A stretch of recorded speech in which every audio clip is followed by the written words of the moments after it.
Bismillahirrahmanirrahim. Assalamualaikum warahmatullahi wabarakatuh. Perkenalkan, nama saya Syamsul Alam dari jurusan Ilmu Hadis Fakultas Usuluddin kelas 4B dengan NIM 123106065. Pada kesempatan ini saya akan menyampaikan materi tentang perang salib dan pengaruhnya terhadap benua Eropa. Perang salib adalah kumpulan gelombang dari pertikaian agama bersenjata yang dimulai oleh kaum Kristiani, yaitu dengan tujuan untuk menguasai kembali Yerusalem dan tanah suci dari kekuasaan Muslim. Perang salib membawa dampak yang berarti bagi Eropa yang beradaptasi dengan peradaban Islam yang lebih maju dari berbagai sisi.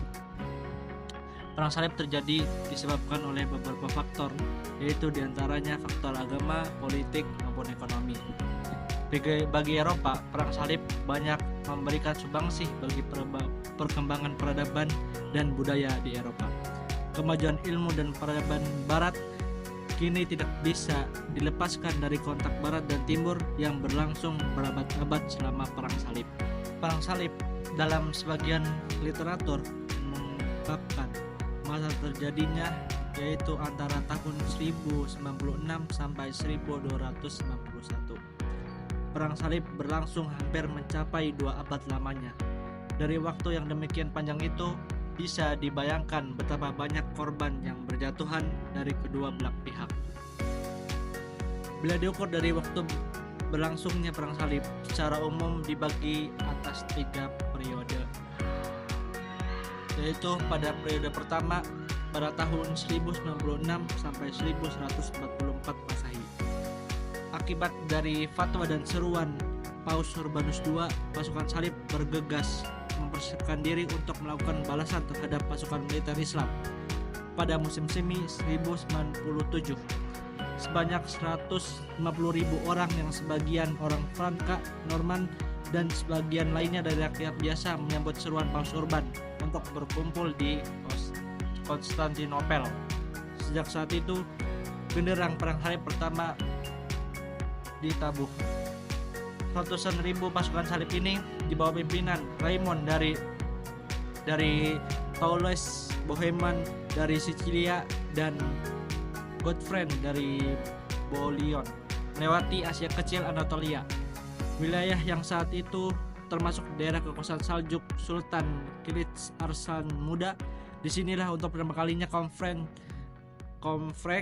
penyebutan tentara salib bertempur melawan pasukan Muslim. Tentara salib berhasil mengalahkan militer Muslim Saljuk selama sebulan pertempuran pada awal Juli 1097 Masehi di Dorylaeum. Perjalanan mereka berlanjut di bagian selatan melewati kota Ramallah yang ditinggalkan penguasa setempat. Kota tersebut dijadikan daerah kekuasaan bangsa lain yang pertama di Palestina pada 7 Juli 1099. Sekitar 40.000 tentara salib telah bersiaga di luar benteng Yerusalem untuk merobohkan benteng. Mereka mengepung pasukan Mesir di dalam benteng yang jumlahnya diperkirakan sekitar 1.000 orang. Pengepungan itu berlangsung selama sebulan pada 15 Juli. Konfreng menggempur kota, meluluh lantakkan semua yang ditemui, membantai semua penduduk tanpa membeda-bedakan usia maupun jenis kelamin. Digambarkan di sepanjang jalanan kota, tumpukan mayat yang anggota tubuhnya terpisah-pisah membanjiri alun-alun kota. Kemudian pada periode yang kedua, pada tahun 1144 sampai 1152 Masehi, setelah wafatnya Imad al-Din Zanki, putranya yakni Nur al-Din Ibnu Imad al-Din Zaki naik tahta menggantikan ayahnya. Ia memiliki kehebatan yang melebihi ayahnya, cerdik dan mengatur siasat strategi perang sekaligus tangguh. Prestasi pertama Nur al-Din dalam menghadapi konfreng adalah berhasil merebut kembali Antiochia pada tahun 1199 Masehi. Pada tahun berikutnya giliran Edessa yang dapat direbut di tahun 1191 Masehi. Jatuhnya Edessa di tangan Nur al-Din menyebabkan genderang perang salib kembali ditabuh oleh kaum Frank. Pada Paus Eugenius III menginisiasi berkorbannya perang salib kedua dengan disambut positif Raja Prancis Louis yang ketujuh dan Raja Jerman Konrad II. Kedua raja ini memimpin sendiri upaya konfreng yang hendak merebut kota Damaskus Suriah. Keduanya menemui kendala karena mendapat hadangan Nur al-Din Zanki. Setelah melewati pertempuran sengit dengan pasukan Nuruddin, Louis VII dan Konrad III mengalami kekalahan dan kembali ke negerinya masing-masing. Kekalahan perang salib tersebut semakin meneguhkan keunggulan Nur al-Din dan memimpin pasukannya. Pada tahun berikutnya, yakni tahun 1154 Masehi, ia mampu memperluas wilayah kekuasaannya di bekas lokasi pertemuan salib kota Damaskus, Suriah. Pasca pertempuran kedua pasukan baik dari pihak Muslim maupun tentara salib, keduanya mengalihkan perhatian menuju dinasti Fatimiyah Mesir. Hal ini disebabkan kondisi konflik yang berkepanjangan di internal Fatimiyah yang dimanfaatkan oleh dua pasukan itu. Kemudian masuk periode yang ketiga, yaitu pada tahun 1152 sampai 1291 Masehi. Pada periode ketiga perang salib ini langsung dikomandani oleh Frederick III dari Jerman yang membawa pasukan berjumlah 200.000 orang. Pada tahun 1190, datang kembali Raja Kristen Eropa dan Inggris bernama Richard berhati singa. Richard dikenal sangat kejam sebab ia pernah membunuh 3.000 orang tawanan Islam. Strategi yang digunakan tentara salib pada periode ketiga ini dengan membebaskan Mesir terlebih dahulu sebelum menyerang Palestina. Pasukan salib mempelajari kegagalan periode sebelumnya yang gegabah menyerbu Yerusalem. Hal ini dianggap efektif karena selama di Mesir mereka berharap mendapat bantuan dari orang-orang Kristen Koptik. Selama masa peperangan ini, Sultan Salah al-Din melawan Richard yang berhati singa yang menderita sakit dengan alamiah. Hal ini diketahui Salah al-Din saat Richard Inters berkirim surat kepadanya. Mengetahui keadaan yang menderita raja kejam ini, ia secara diam-diam mengunjungi Richard dengan menyamar sebagai dokter untuk mengobatinya. Sultan juga mengirimkan buah-buahan, es, obat dan segala kebutuhan pengobatan. Pada tahun 1219 Masehi, pasukan salib berhasil menduduki kota Dimyat. Raja Mesir yang keempat dari dinasti Ayyubiyah yakni Al-Malik Al-Kamil membuat perjanjian dengan Frederick. Isinya antara lain Frederick bersedia melepaskan kota Dimyat, sementara Al-Malik Al-Kamil akan melepaskan Palestina. Frederick menjamin keamanan kaum muslim di Palestina dan ia juga tidak akan mengirim bantuan kepada tentara salib di Suriah. Dalam perkembangan berikutnya, Palestina dapat direbut kembali oleh pasukan Muslim tahun 1247 Masehi di masa pemerintahan Al-Malik As-Saleh. Penguasa Mesir berikutnya, ketika Mesir dikuasai oleh dinasti Mamluk sepeninggal dinasti Ayyubiyah, pimpinan perang dipegang oleh Baybars dari Qalawun. Pada masa mereka pula, kota Akka berhasil dijatuhkan kembali oleh pasukan Muslim tahun 1291 Masehi. Baik, kita lanjut pembahasan yang berikutnya, yaitu sebab-sebab terjadinya perang salib. Yang pertama yaitu karena faktor agama. Hilangnya kemerdekaan umat Kristiani untuk beribadah ke Yerusalem. Kondisi ini merupakan kebijakan yang dijalankan pemerintahan Bani Saljuk yang menguasai Yerusalem pada tahun 1076 Masehi. Padahal boleh dikatakan bahwa umat Kristiani sangat fanatik dan beranggapan bahwa berziarah ke makam Nabi Isa di Yerusalem merupakan amalan yang paling baik dan besar pahalanya. Kebijakan-kebijakan yang merusakkan umat Kristiani ini terdengar sampai di Eropa. Rakyat Eropa menjadi gempar, gusar, dan bersedih hati, dan justru dari peristiwa ini menemukan semangat keagamaan dan loyalitas terhadap sesama umat Kristiani untuk memberikan perlindungan dan pembelaan. Mereka bergerak bersama untuk menuntut balas atas perampasan kemerdekaan dalam menjalankan ajaran agama mereka. Visi mereka satu, yaitu merebut Baitul Maqdis dari genggaman kaum muslimin. dengan keyakinan bila berziarah ke tanah suci mendapat pahala yang besar. Sudah barang tentu melepaskan dan memerdekakan Yerusalem dari kekuasaan kaum muslimin jauh lebih besar pahalanya. Kemudian yang kedua, faktor politik. Posisi-posisi kunci di sekitar Asia Kecil telah dikuasai Bani Saljuk dan bahkan dijadikan sebagai basis kekuatan dan pertahanan. Kondisi ini memposisikan kota Konstantinopel terancam akan jatuh ke tangan umat Islam Bani Saljuk. Untuk menghindari jatuhnya ke kota Konstantinopel ke tangan umat Islam, Kaisar Alexius, penguasa Bizantium, tidak memiliki pilihan lain kecuali meminta dukungan dan bantuan politik terhadap Kaisar Agung di Roma. Pihak Keuskupan Agung sendiri menyambut baik kerjasama ini karena mereka juga berkewajiban membela kepentingan agama. Di samping itu sesungguhnya kepentingan politik bagi keuskupan juga sangat menggiurkan. Dengan demikian, sejatinya tema propaganda atau kampanye perang suci Paus adalah pembebasan Baitul Maqdis, bukan perang suci ke dunia Islam. Berdasarkan analisis di atas, maka disimpulkan bahwa pihak keuskupan sesungguhnya memiliki ambisi politik untuk menaklukkan dunia di bawah kekuasaan gereja. Demikian pula dengan bangsawan-bangsawan Eropa tentu memiliki ambisi politik yang tidak kalah besarnya untuk membentuk kerajaan-kerajaan di daerah yang dikuasai oleh umat Islam.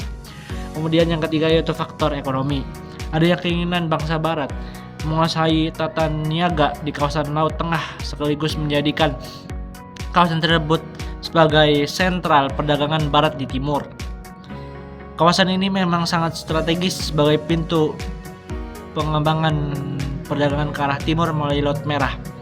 Faktor ekonomi pula yang memotivasi masyarakat Eropa kelas rendahan karena mereka seringkali mendapat tekanan, dibebani berbagai pajak serta sejumlah kewajiban lainnya dari kerajaan dan gereja.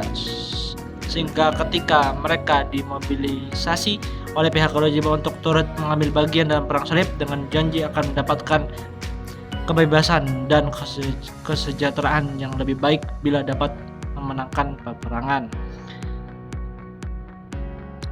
Berdasarkan penjelasan tersebut, dapat bahwa ada beberapa faktor yang menyebabkan terjadinya perang salib dan faktor-faktor tersebut terrealisasi dengan baik karena didukung oleh beberapa hal sebagai berikut, yaitu yang pertama, lemahnya persatuan umat Islam.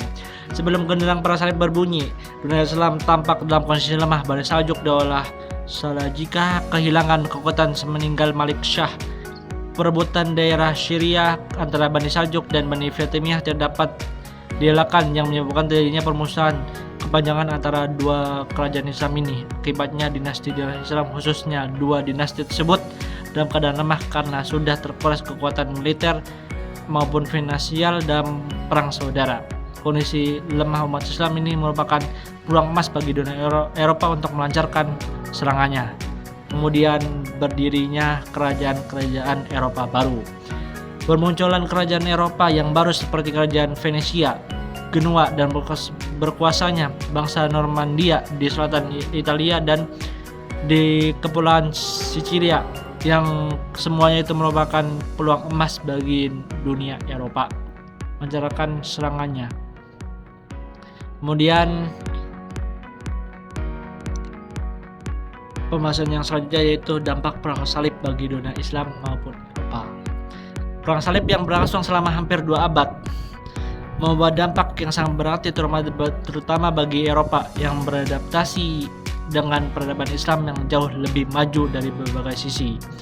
Salib menghasilkan hubungan antara dua dunia yang sangat berlainan. Masyarakat terhadap dunia usaha. Masyarakat Eropa terkesan ortodok dan tradisional. Di sisi lain terdapat masyarakat Bizantium yang gemerlapan dengan vitalitas perkotaan. kebebasan ekonomi secara luas dengan tidak ada pencelaan dan ideologi tertentu dengan perdagangan yang maju. Mereka sangat tertarik dengan peradaban serta budaya Islam yang jauh lebih maju. Bahasa Arab mulai mereka gunakan sebagai bahasa pergaulan sehari-hari. Tidak sedikit pula di antara mereka yang memeluk agama Islam dan kawin dengan penduduk asli. Hal inilah yang terjadi pada Richard de Lionheart. Dampak perang salib dapat dijelaskan sebagai berikut. Kemudian yang ketiga, perang salib sebagai sarana mengalirnya ilmu pengetahuan dari timur ke barat. Pasca penyerbuan yang berlangsung lebih dari 2 abad, para tentara barat mulai menyesuaikan diri dengan kehidupan bangsa timur. Mereka melihat ketinggian peradaban dan budaya Islam dalam berbagai aspek kehidupan, yakni makanan, pakaian, alat-alat rumah tangga, musik, dan alat-alat perang. Dan juga ilmu pengetahuan, perekonomian, tanaman sastra, ilmu militer, pertambangan, pemerintahan, dan yang lainnya. Perang salib membawa berbagai keilmuan ke negara mereka. Dengan kata lain terjadi transformasi budaya dan peradaban dari timur ke barat.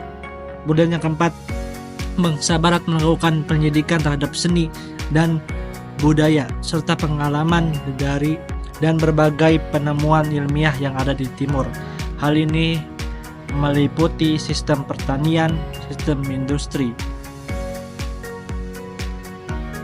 yang sudah berkembang dan maju serta alat-alat teknologi yang dihasilkan bangsa timur seperti kompas kelautan, kincir angin, dan lain-lain. Setelah kembali ke negerinya, bangsa Eropa menyadari betapa pentingnya memasarkan produk-produk timur yang lebih maju. Mereka mendirikan sistem-sistem pemasaran produk timur. Maka semakin pesatlah perkembangan perdagangan antara timur dengan barat. Yang kelima, perang salib yang meluluh lantakan infra dan infrastruktur terutama di negara-negara timur berakibat tertanamnya rasa kebencian antara timur dan barat. Di bentak Kristen Eropa diyakini sangat membenci warga negara timur yang beragama Kristen, Yahudi terutama terhadap Muslim. Kemudian yang keenam, pada awal kedatangan tentara salib, kondisi umat Islam tidak bersatu.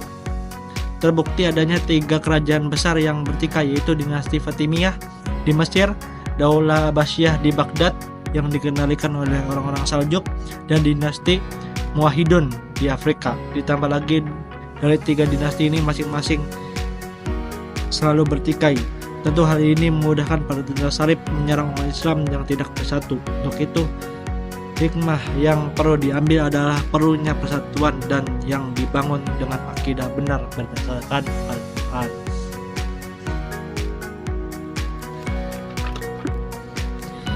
Kemudian yang terakhir yaitu kesimpulan. Perang salib yang berlangsung selama kurang lebih 2 abad terjadi bukan saja disebabkan oleh faktor agama saja. Faktor-faktor lain yang tidak kalah penting adalah ambisi politik dan ekonomi dari pembesar Kristiani dan tentara salib.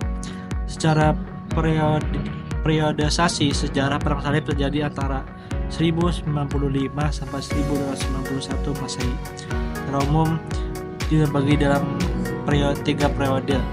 Selama perang salib berlangsung telah menyebabkan kerugian bagi kedua belah pihak, terutama bagi dunia Islam.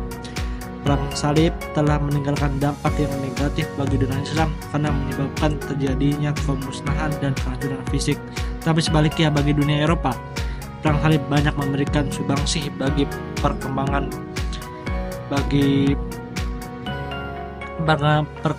peradaban dan budaya Eropa. Kemajuan ilmu dan peradaban barat kini tidak bias dilepaskan dari kontak barat dan timur yang berlangsung berabad-abad selama perang salib. Meskipun secara fisik perang salib telah terusai berabad-abad yang lalu, akan tapi secara psikis masih menjadi luka dalam hubungan barat dan timur. Tidak jarang konflik barat dan timur dalam banyak kasus menginginkan dan membuka kembali luka lama yang terjadi selama perang salib. Mungkin cukup sekian dan terima kasih. Mohon maaf bila banyak kekurangan dan kesalahan. Wassalamualaikum warahmatullahi wabarakatuh.